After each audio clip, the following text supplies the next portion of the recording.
Biz kupa turuyla Kıyçınğa tartıp 80 plus degandan keyin oyog'i 1,5 tonnagacha ketaveradi. Kudratı durup kituru veriş gerek de kıyçınga.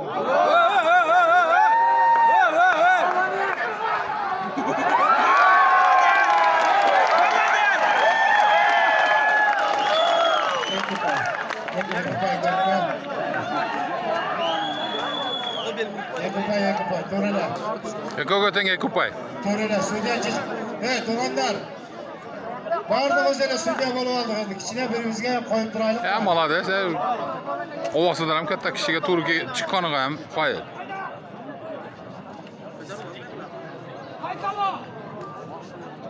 Yaxshi mana kichkina bola. Dag'i o'shanda bo'lsa, sen jig'itib qo'yish mumkin. Sherzod. Kıytınga tartıp koy Cirgol. Ha.